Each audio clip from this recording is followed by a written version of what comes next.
Good morning and a warm welcome for you to our next session of the Digital V-Days.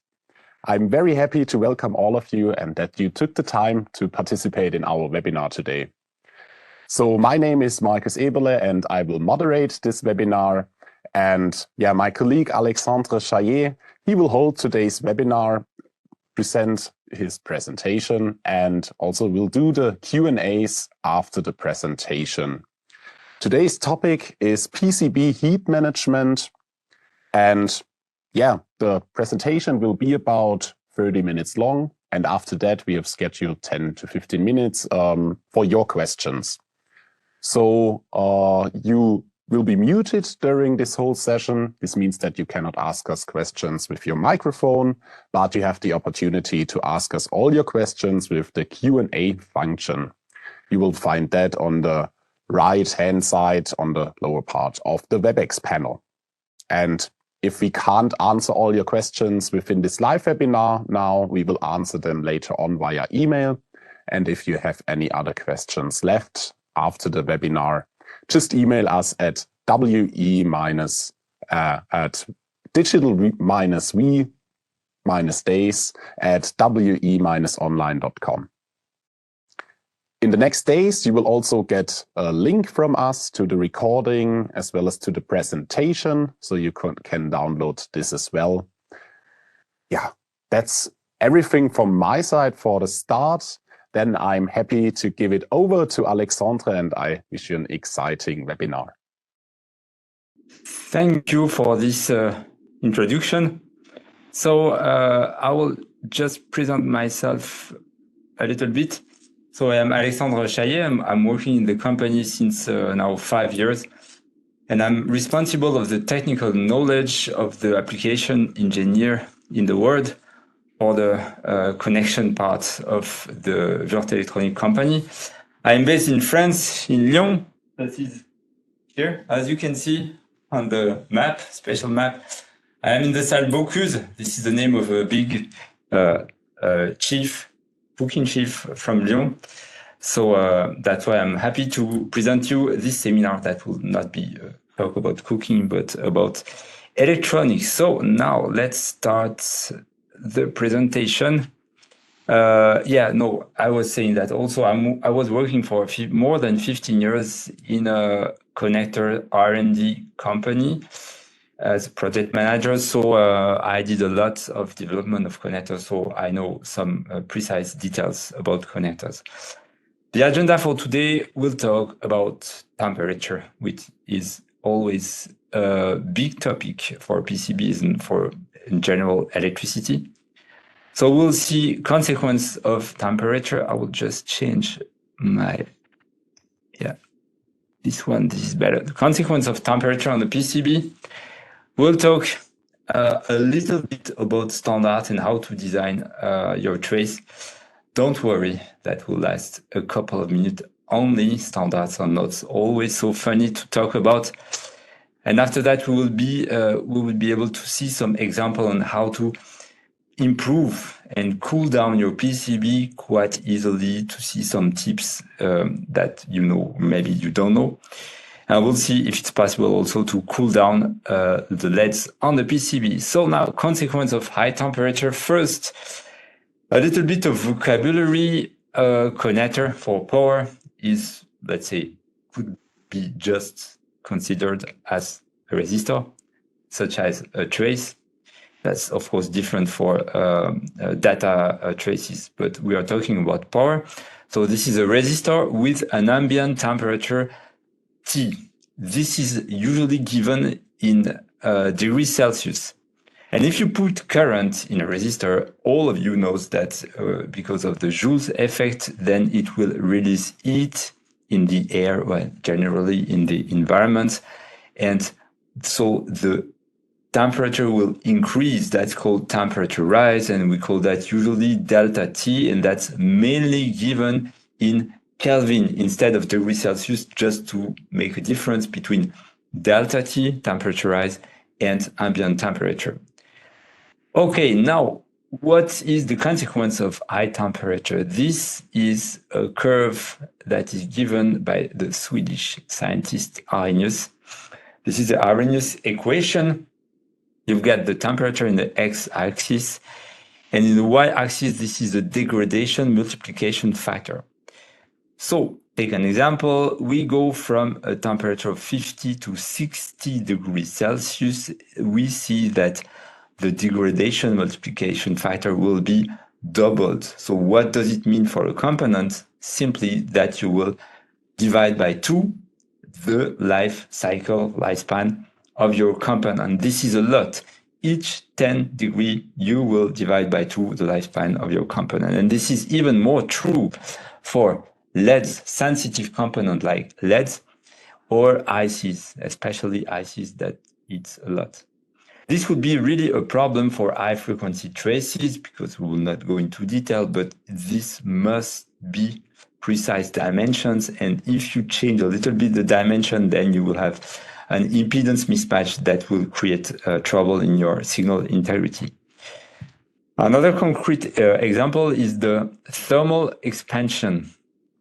Here you've got the thermal expansion of copper, which is 16.5 micrometer per meter per Kelvin.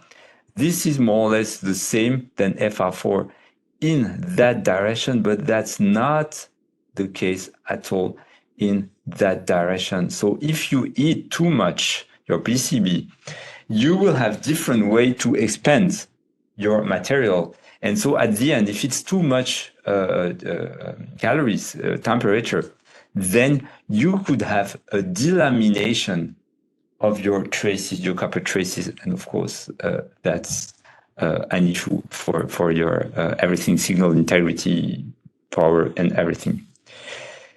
Now we will talk about a little bit standards. So don't run, it will last 4 or 5 minutes only. And after that, we will go into more concrete topic. There is mainly 2 big standards that give you the opportunity to design your traces. First, this is the IPC 2152, and the name of this is Standard for Determining Current Carrying Capacity in PCB. So the title exactly says that this is the right standards for current designing.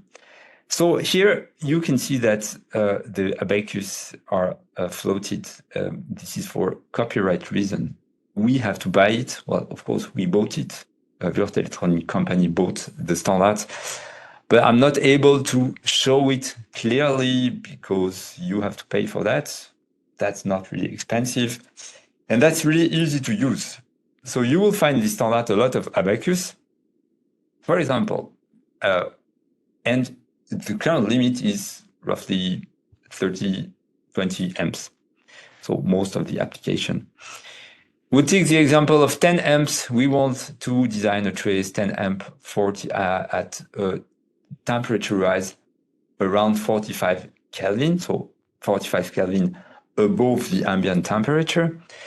The current is here, 10 amp, and then here you see lines that defines from 1 to 100 degrees Celsius. You cross the 45 Kelvin here, and then that gives you 0.15 square millimeter, which is the cross-section that you want to reach for your trace. Imagine that you would like to have a 70 micrometer of thickness for your traces. Then 0.15 square millimeter, you cross the line of 70 micrometer. Then you have a width of 2 millimeters. That's quite easy.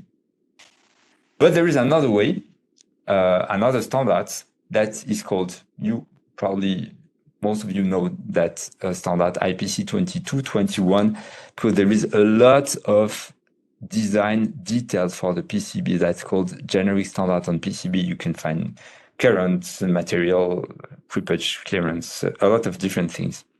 And in this, you are able to design also the current, the cross-section of your trace. This given by this strange formula. A is the cross-section in square mils, so this is imperial. Well, that's IPC coming from United States, so that's why this is in square mils. But of course, you can easily translate it into a square millimeter. It depends, of course, on your current. It depends, of course, of the delta T that you want to reach. And from this factor K, which given by if it's an outer layer like this one or an inner layer like this one. In a second, I will show you what is the impact. But what is the big interest of that formula is that there is no current limit. You can go up to 100, 200, 500 amp. For example, if you use or red tube that you can go up to really high current, then you can use this formula. Concerning outer and inner layer, I did this small curve. There is a trace cross-section, x-axis, y-axis, the current. If you use the formula for outer layer, then for 10 amp, you will have a 0.13 square millimeter, 0.64. Then, if you put your current inside of the PCB, then you will have to design a higher cross-section for the same current. Obviously, if you're outer layer, then you will have more thermal exchange with the environment and, of course, with the air through convection and radiation. And if you compare these two standards, then I did that with a curve, always trace cross-section, current here, and that's the way how you can design the delta T for a trace. Imagine 20 Kelvin, IPC 2221, and the same delta T for the trace IPC 2152. Then for 10 amp, you will have a smaller cross-section for IPC 2221 than for the other standards. The same current and a smaller cross-section means that you will have more delta T.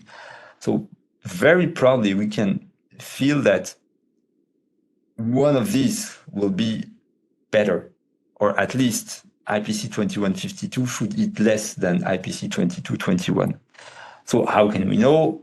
We just have to test it. So that's what I did. I did a small PCB with different cross-section for 10, 20, 30, 45, and 60 Kelvin. So that's the design of this traces, and then you put the same amount on 30 currents. You do the measurement of what is the real delta T on your PCB. That is the results here in gray. That's the delta T trace design. So 10, 20, 30, 45, 60, and that's the blue. That's the reality, the delta T PCB measurement. So first, what can you see is that this is not so bad. This is really close to what is planned by the IPC 2152. So this IPC gives predictable values. One thing more than you can see is that the connector is always cooler than the trace. What does it mean? It means that the connector is designed to heat not so much, to limit the temperature rise, always. So the connector in that case will play the role of trace cooler, and you will see that wire does the same. We say that for the IPC 2221, it gives smaller cross-section. That is what we will see here, because this is exactly the same example. I did a PCB 32 amps, 57 amp. This is a trace designed for 45 Kelvin, 60 Kelvin, 45, 60 Kelvin. And as you can see, the gray is the delta T trace design. This is really lower. So IPC 2221 is hotter than expected. This is a little bit like Würth Elektronik. This is more than you expect, but for this, that's something that you don't want. So now that's the end of the standards. Now we will see something maybe a little bit more concrete. How to do better. We know now that we don't have to go too high in temperature. We know that how to design a trace. And now we will see how easily you can decrease the temperature on your PCB. A small reminder, a copper has a thermal conductivity of 400 watts per meter per Kelvin, which is really good. But the FR4 conduct temperature very, very bad. This is very bad. So what does it mean? It means that the temperature will be stopped by FR4 and very good conduct by copper. Copper means trace, ground layer, means connector, and also wires that goes inside of the connector. And just as for information, basic plastic is very bad, has a very bad thermal conductivity. Also, water, steel, air, obviously, steel, brass, and aluminum. As you can see, thermal conductivity works a little bit the same way as electrical conductivity. Well, the more you conduct electricity, the more you will conduct. So how can we know? How can we make sure that the tips are working? So I did a small PCB like this one. This is always the same time, always the same, well, apart from this one, which are SMT, but we will not talk about that today. This is too short, 30 minutes. They are all in series, so the wires are always 16 AWG. This is designed for 10 amp. The trays are all designed for 10 amp, exactly the same way with IPC 2152. And the widths, the cross-section are always the same. For example, this one has a width of 2 millimeter, this one 1 millimeter, but you've got one other millimeter on the bottom layer, okay?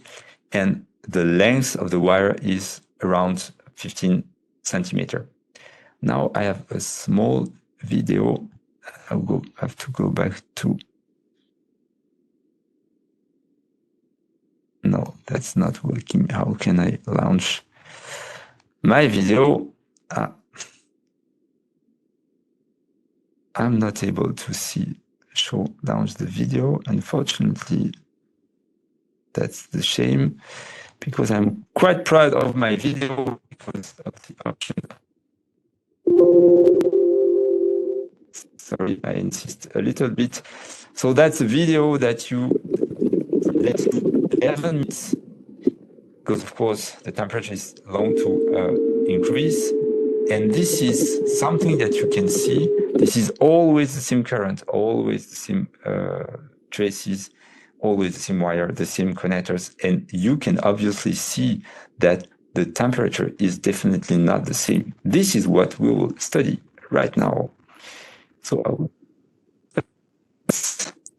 come back to trace delta T of Kelvin. In the reality, that's 13 in the reality. And Kelvin, oh, that's confirmed that the IPC 2152 gives predictable values. Okay, but now we have two traces. And of course, if you put two traces close together, then that's the same. If you put two radiators in the same room, then you will heat more. Then we go from 39 Kelvin to 57 Kelvin. Okay, so that's a little bit more. And if you have one trace 2 millimeters on the top side, or here 1 millimeter on the top layer and 1 millimeter on the bottom layer, then you will heat exactly the same.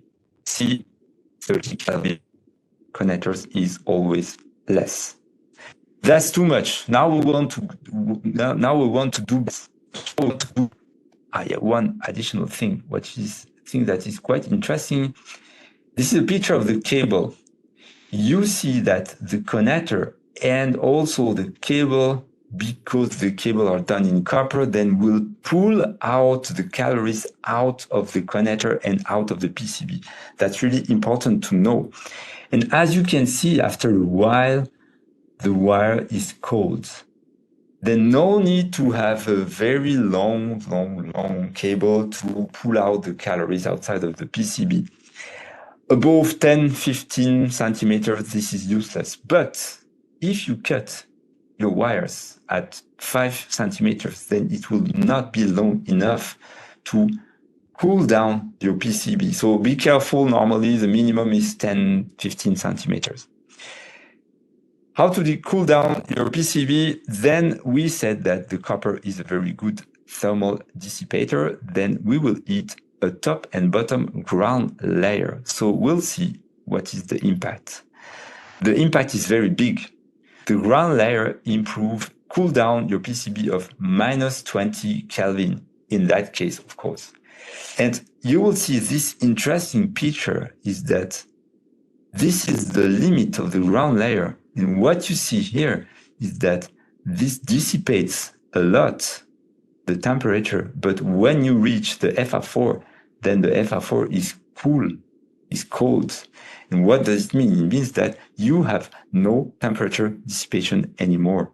So that really confirms that the copper has a very good thermal conductivity, but FR4 not. One other tip is separate your traces as most as possible. So in this example, we have 2 traces on the top layer and 2 traces on the bottom layer. They are not exactly at the same place. In that case, this is only minus 2. In that case, but I have other examples where this is very interesting. So in that example, minus 2 Kelvin is not so much, but as much as you can separate the power traces so they will be able to cool down better and to dissipate calories better. Another thing is that you could simply, this is very simple tool, is to add tin on your trace. Then you just have to remove the resin of your trace when you design your PCB. And then, or you use the wave soldering, and then it will naturally be done if it's on the bottom layer. Or if you use a reflow, then you put tin here, paste, and then it will be soldered during the reflow process. One thing that some people does not know is that the tin conductivity is not good. 14% only of the copper. So it could be better. This is a metal, but it conducts electricity, as we can say, not so good or quite bad. But the thickness, of course, of the tin is really higher than the simple 70 micrometer of the trace. So what is the impact? The impact is big, minus 17 Kelvin for your trace for the same current, same connectors, etc., etc. Just watch the time. Yeah, so we are on time. So another tip is increase the ground layer. Of course, I said that with the FR4, thermal dissipation stops. So why do not increase the ground layer? Of course, you will say, I don't have space. And I agree, but what is the limit of increasing the ground layer? Not so much, minus 5 Kelvin. And why not so much in that example? This is because, as you can see on the picture, the limit of thermal dissipation is around 1 centimeter. And after that, this is blue. Blue means cold, means that you have no thermal dissipation anymore. So no use to have a PCB of 1 kilometer long. It will be useless. But the bigger is the ground layer, the best it is, always. But there is one way to increase the thermal dissipation with a big ground layer or with a metal box around. This is thermal management interface that we have in our catalog, and in that case, this is a graphite sheet. If you remember, I said that the copper thermal conductivity is 400 watt per meter per Kelvin. This is very good. But graphite sheet is 1,800. This is really, really higher. So it will take the temperature and spread it in all directions. So it will increase the effect of the copper ground layer. The impact is huge also, minus 10 Kelvin if you use thermal management interface. Now, you saw easy tips to increase your temperature. Is it applicable for the LEDs? On the same PCB, I put LEDs in different configuration. So this is power LEDs. The dissipated power is 2.5 watts. This is a lot for a really small component. And the maximum current is 0.7 amp. And I can tell you that this is really powerful LEDs because you don't have to watch that with your simple eyes. Otherwise, you will see white color for a couple of hours. So this is a little bit dangerous. So this is really power LEDs. The maximum temperature is 125 degrees Celsius. So what are these configurations? First is that you have no ground layer, no top, no bottom ground layer. Second configuration, top layer.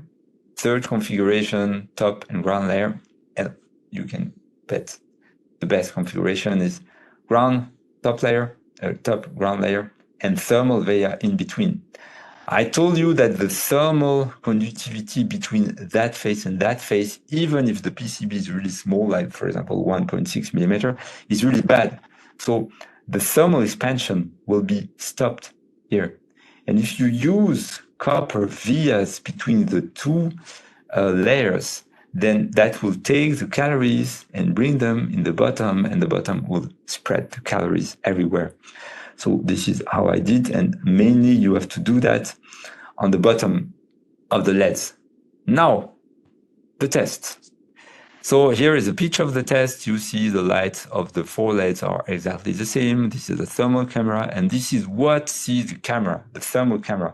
This is an infrared camera that has no link with the wavelength of this LED. So what you see with the thermal camera is unique, has no influence with the brightness of the LEDs. As you can see, with only 0.3 amp, that's the maximum is 0.7, then you reach a very big temperature, 109 degrees Celsius. And the 3 others are, let's say, quite cold. At 0.4, the LED passed. I mean, this really passed because I did it and poof, I saw a big brightness, and that was all. So you can not even use at half power and it blow up. Now we want to use at full power or LEDs, so 0.7 amp.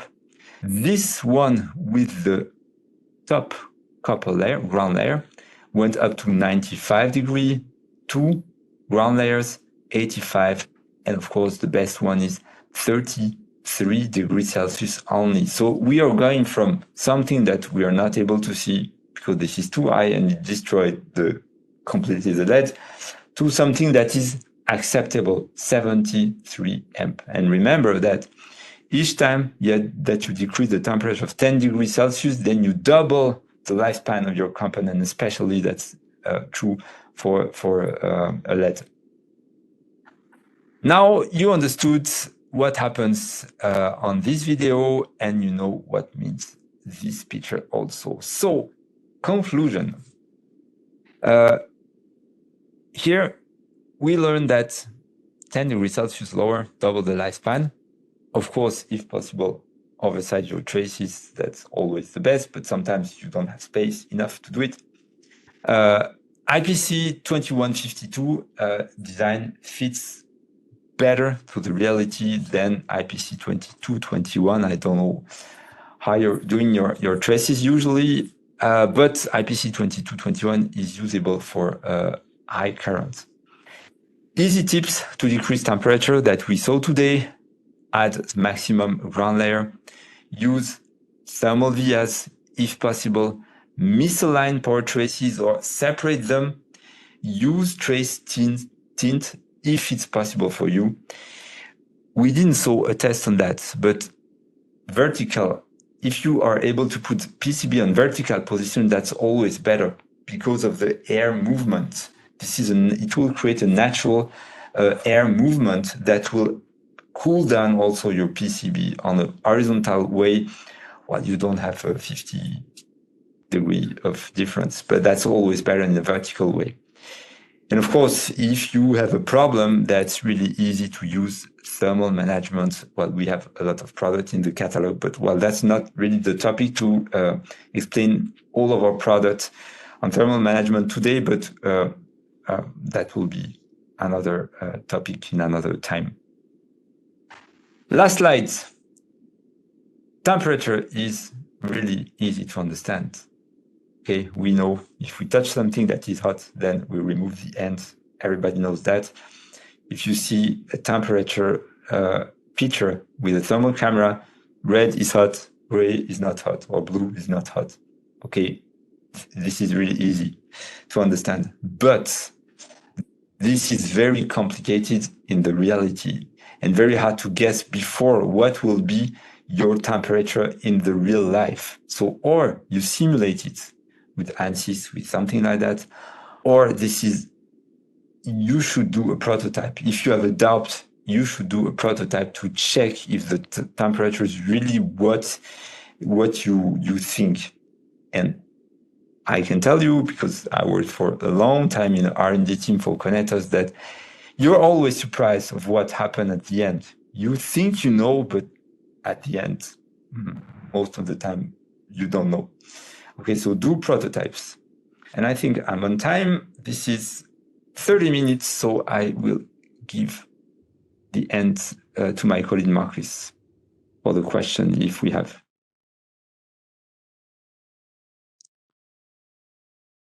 So yeah, thank you very much, Alexandre, for your presentation. And yeah, we see there are already some questions coming in. We will go through them step by step. So just in the beginning, the information from my side, because this question was also already in the Q&A, you will get the presentation from us sent by email. So yeah, you will get a link to the presentation and you can download the material as well as to the recording.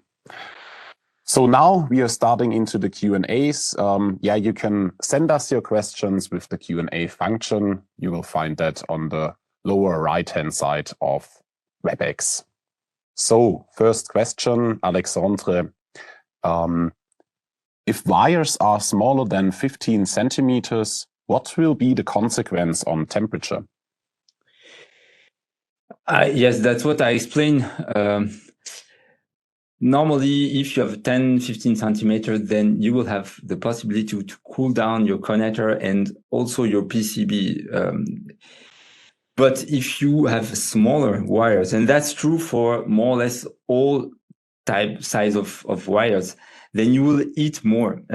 Maybe because I opened one of the presentation I did internally, then if I have a little bit the time, there is something that I can show. I don't know where it is.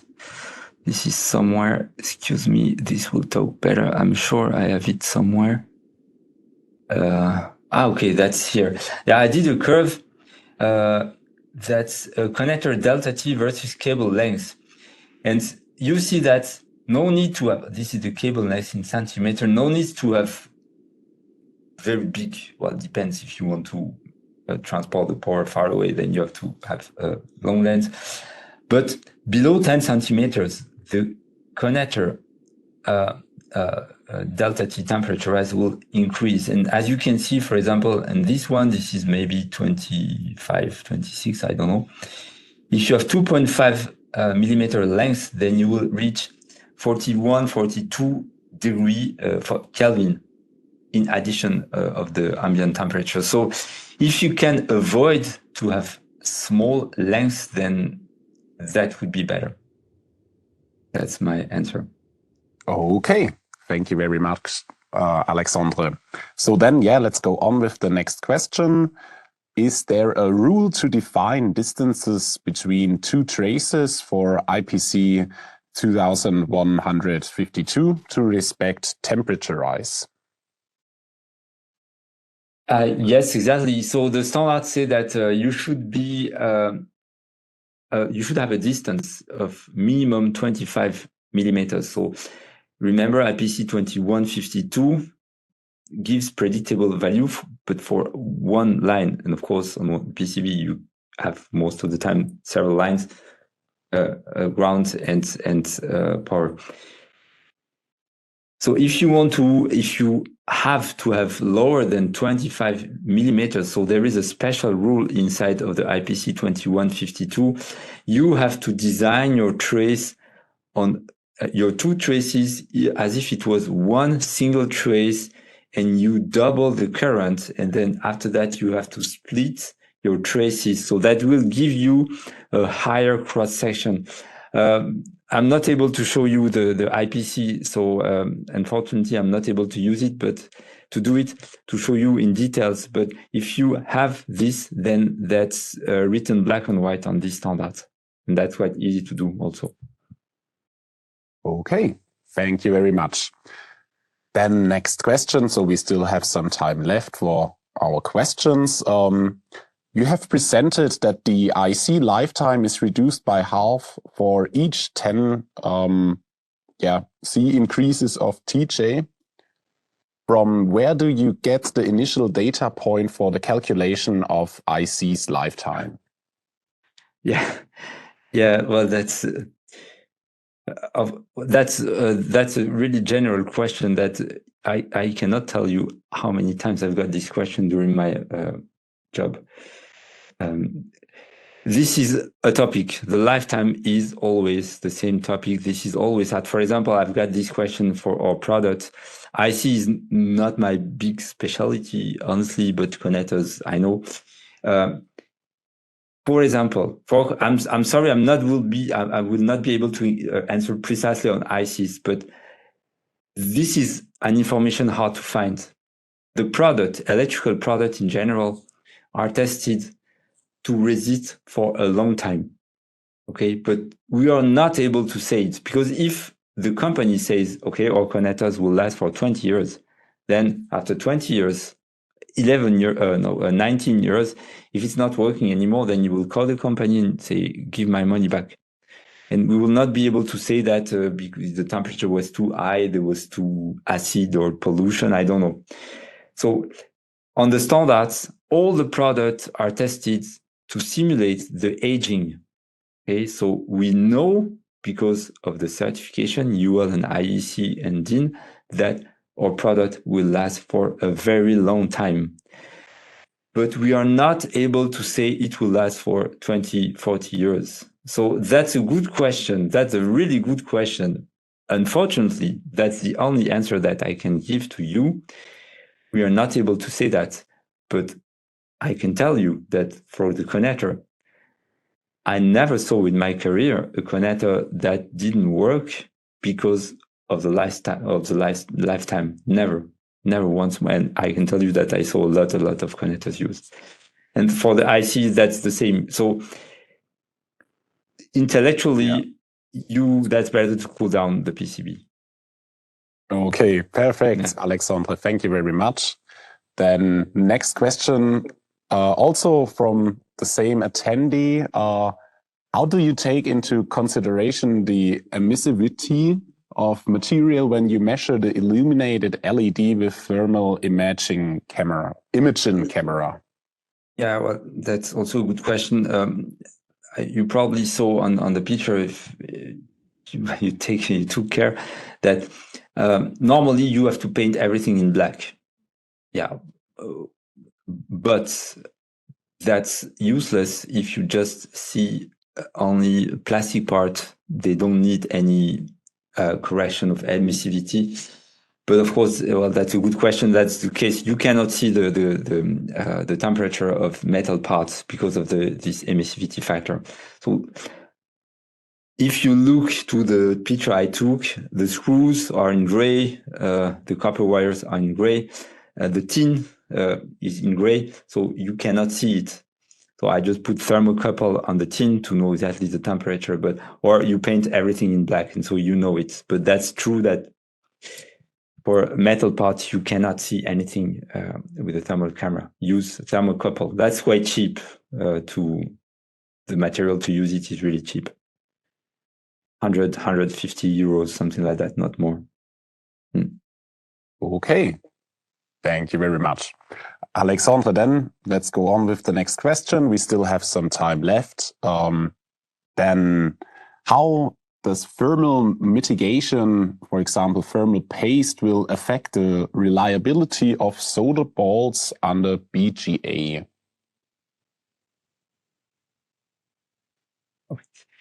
That's always the same. If you add a flux, then that should be okay. But of course, if you have too much tin,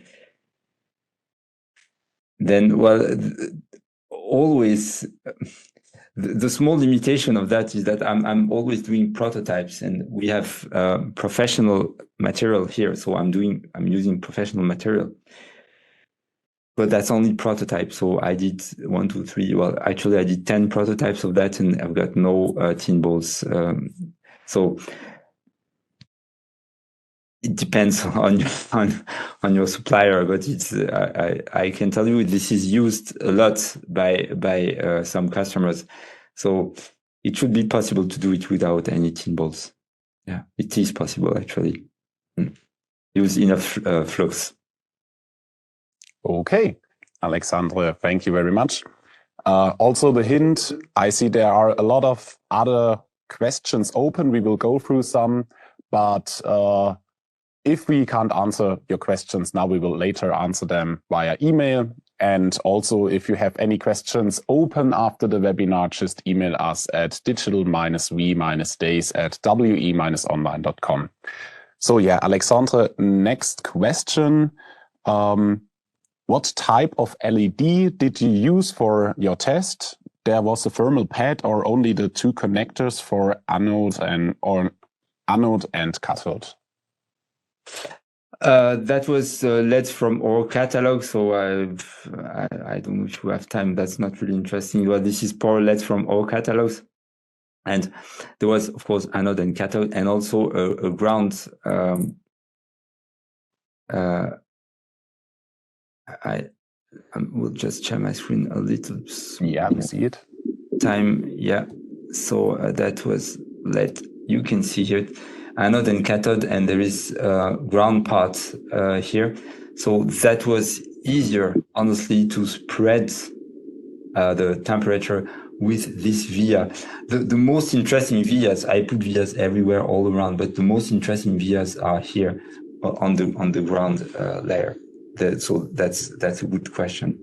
That's the answer. So use thermal via mainly down the LED. Yeah, and that was a LED from our catalog. Okay, Alexandre, thank you very much. Then we come to the last question. How much improvement will you get through via stitching traces or planes? Both the active traces and the ground planes around the traces. I was okay since now, but now the question is not clear. I'm sorry. Yeah, I will just read it again. How much improvement will you get through via stitching traces or planes, both the active traces and the ground planes around the traces? That's a really difficult part of, if I understand the question properly, that's really a difficult part of the temperature. You cannot know what I said today is just tips. So if you use it, that will work. But how much that will work, I don't know. That's really completely different regarding your application. So if you increase the length of your cable, that will release heat in the environment if you use a ground layer.